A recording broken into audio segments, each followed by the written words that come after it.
கண்ணியத்திற்கும் பேரன்பிற்கும் உரிய அல்லாஹ்வின் நல்லடியார்களே, சில விஷயங்கள் நபி ஸல்லல்லாஹு அலைஹி வஸல்லம் அவர்களால் கற்றுக் கொடுக்கப்பட்டு நமக்கு சொல்லித்தரப்பட்டவைகள்.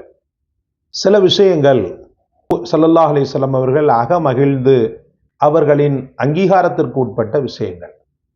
சில விஷயங்களை ரசூல் ஸல்லல்லாஹு அலைஹி வஸல்லம் அவர்கள் கற்றுத்தந்து இதை நமக்கு பணித்தார்கள். சில விஷயங்களை பெருமானார் ஸல்லல்லாஹு அலைஹி வஸல்லம் மற்றவர்களிடத்திலே செய்ய கண்டு அல்லது சொல்ல கேட்டு ஆமோதித்தும் இருக்கிறார்கள், அங்கீகாரமும் தந்திருக்கிறார்கள், பாராட்டியும் இருக்கிறார்கள். அப்படிப்பட்ட ஒரு அற்புதமான துஆவைத்தான் நாம் பார்க்க போகிறோம். நபி ஸல்லல்லாஹு அலைஹி வஸல்லம் அவர்கள் வேதனையிலும் கஷ்டத்திலும் புழுங்கி தவிக்கின்ற சஹாபாக்களுக்கு அருமருந்தை தன்னுடைய அற்புதமான உபதேசங்களால் இட்டிருக்கிறார்கள். அவங்க சொல்லிக் கொடுக்கக்கூடிய அற்புதமான ஔராதுகளால் பெருமானார் ஸல்லல்லாஹு அலைஹி வஸல்லம் அவர்கள் சொல்யூஷனை தந்திருக்கிறார்கள்.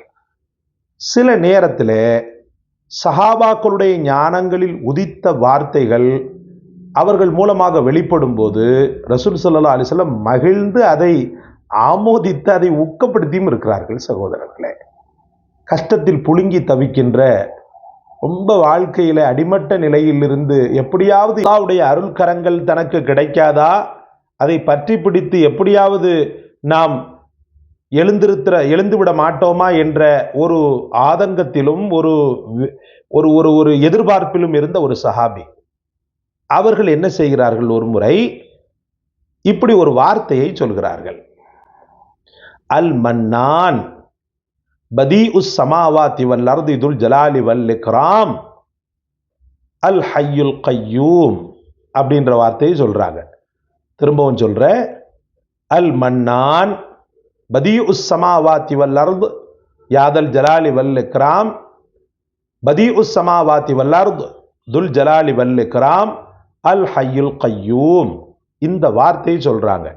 பெருமானார் ஸல்லல்லாஹு அலைஹி வஸல்லம் அதை கேட்டுவிட்டு அகமகிழ்ந்து சந்தோஷப்பட்டு மற்ற சஹாபாக்களுக்கும் அதை சொல்லி, இந்த வார்த்தையை சொல்லி அல்லாஹ்விடத்தில் நீங்கள் உதவி தேடினீர்களேயானால் தட்டவே படாது, அது தட்டவே படாது.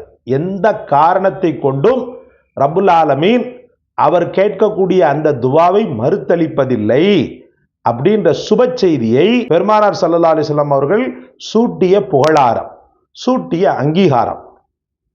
என்ன ஒண்ணு, இந்த வார்த்தைகள் ரொம்ப வீரியமான வார்த்தைகள், அல்லாஹ்விடத்தில் வேகமாக செல்லக்கூடிய வார்த்தைகள்.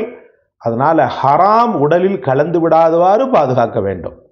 ஏன்னா இதை கேட்ட பிறகு என்ன துவாவை கேட்டாலும் அல்லாஹ் கபூலியத்தை கொடுக்கிறான்.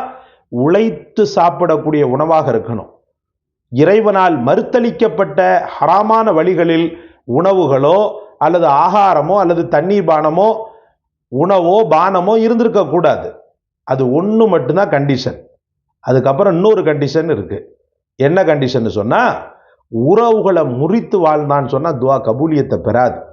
சாச்சாட்ட பேச மாட்டேன், மாமாட்ட பேச மாட்டேன், பெரியம்மாட்ட பேச மாட்டேன், எங்க அண்ணங்கார மோசம், என் தம்பிக்காரன் ஆக மோசம், என் அக்காக்காரி இருக்கிறாளே அவளை நான் ஜென்மத்துக்கு முழிக்க மாட்டேன், இந்த மாதிரி ஒரு மனோபாவத்தோடு இருக்கக்கூடியவர் பதீஉ ஸமாவாதி இல்ல, பெரிய பெரிய துஆ ஓதுனா கூட கபூலியத்து கிடைக்காது. ஏன்னா உறவுகளை வெறுத்திருப்பவனை அல்லாஹ் வெறுத்து விடுகிறான்.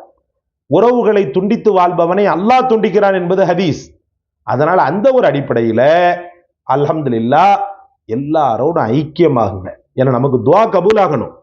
எல்லா மக்களோட ஐக்கியமாகி, இந்த பெருநாள் வருது, பெருநாள் அன்னைக்கு எல்லாரோடையும் போய் சேருங்க, முலாக்கத் பண்ணுங்க.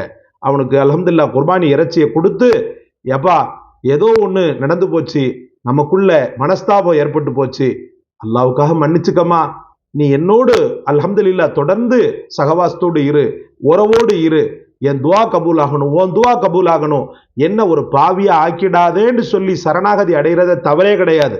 அதனால உங்க கிரீடம் ஒன்றும் கீழே அப்படியே என்ன செய்யாது, விழாது.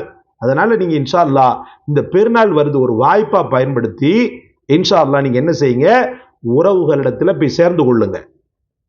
அவங்களுக்கு எதையாவது ஒன்று அன்பளிப்பு செய்யுங்க. உளமாற அவங்களுக்கு சலாம் உரைங்க.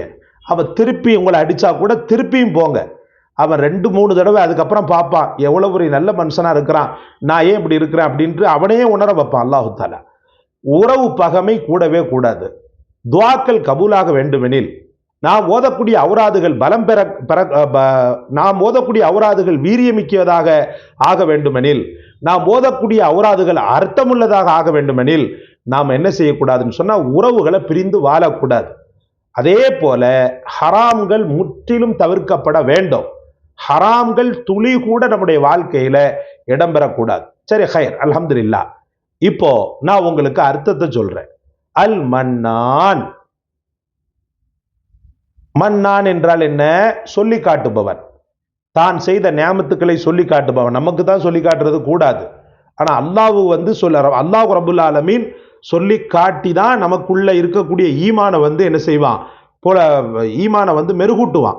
அப்போ அல் மன்னான், சொல்லி காட்டுபவனே, என் இறைவனே, எனக்கு நீ நியாமத்தை செய்து நீ சொல்லி காட்டு. அல் மன்னான். அதுக்கப்புறமா என்னது? பதீஉஸ் ஸமாவாத்தி வல் அர்த்.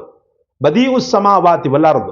வானம் பூமிகளை எல்லாம் எந்த விதமான உதவி சாதனமும் இல்லாமல், பெரிய அளவுக்குள்ள அந்த யோசனை சொல்லக்கூடியவன்லாம் இல்லாமல், தன்னால சுயம்பாக படைத்த என் ரப்பே, வானம் பூமிகளை படைத்த என்னுடைய ரப்பே, பதீஉஸ் ஸமாவாத்தி வல் அர்த், துல் ஜலாலி வல் இக்ராம், கண்ணியமும் மகத்துவத்திற்கும் உரியவனே, மரியாதைக்கும் இஸ்ஸத்திற்கும் உரியவனே. அதுக்கப்புறமா துல் ஜலாலி வல் இக்ராம் அல் ஹய்யுல் கய்யூம், நீ உயிர் உள்ளவன், பலம் உள்ளவன் அப்படின்ற இந்த வாசகத்தை சொல்லி ஒருத்தர் துவா செய்கிறார். நீங்க என்ன துவா செய்தால் அல்லாஹ் கபூல் செய்வான். முக்கியமா குறிப்பா வாழ்க்கையில நீங்க மன அழுத்தத்துக்கு ஆட்பட்டு இருந்தீங்கன்னு சொன்னா, ஒரு துவா உங்களுக்கு கபூலாகவே இல்லைன்ற ஒரு சிச்சுவேஷன்ல இருக்கும்போது, நிறைய என்னுடைய நேயர்கள்ல சில பேர் பாவம் ஒரே துவாவை திரும்ப திரும்ப திரும்ப திரும்ப சொல்லி கேட்க சொல்றாங்க. அப்ப நான் நினைக்கிறேன், அந்த துவால அவங்க ரொம்ப கான்பிடன்ஸா இருக்கிறாங்க, அந்த துவா கபூலாகணுன்றதுல ரொம்ப பிடிவாதமா இருக்கிறாங்க. அந்த மக்கள் இதை ஒரு பெரிய வரமா எடுத்துக்கொண்டு அல்லாஹ்விடத்துல இந்த வார்த்தையை சொல்லி ரப்பிடத்துல என்ன செய்யுங்க? துவா செய்யுங்க. சப்போஸ் நான் சொல்லக்கூடிய சில வார்த்தைகள்ல கொஞ்சம் அதாவது மிஸ்டேக் இருந்தா கூட, டெக்ஸ்ட்ல நான் தெரியப்படுத்தக்கூடிய வார்த்தைகளை நீங்க அசத்து நீங்க இப்படி சொன்னீங்க அப்படி சொன்னீங்கன்றதை விட, நான் சொன்ன நம்ம மனிதன் சில நேரத்துல தவறாவும் சொல்லிடுவோம். அதனால நீங்க என்ன பண்ணுங்க, அந்த வாசகத்துல நான் என்ன கொடுக்கறனோ அதை அப்படியே பைஹார்ட் பண்ணி நான் சொல்லக்கூடிய விஷயங்களையும் கிரகிச்சு ரப்பிடத்துல கேளுங்க. நிச்சயமான வெற்றி அல்லாஹ் உங்களுக்கு தருவான். எந்த கவலையும் பட தேவையில்லை, எந்த கஷ்டமும் பட தேவையில்லை. நம் வாழ்க்கையில் ஹராம் கலக்காத வரை நாமே ராஜா, நாமே மந்திரி. ஜஸாக்கல்லாஹ். அஸ்ஸலாமு அலைக்கும் வரஹ்மத்துல்லாஹ்.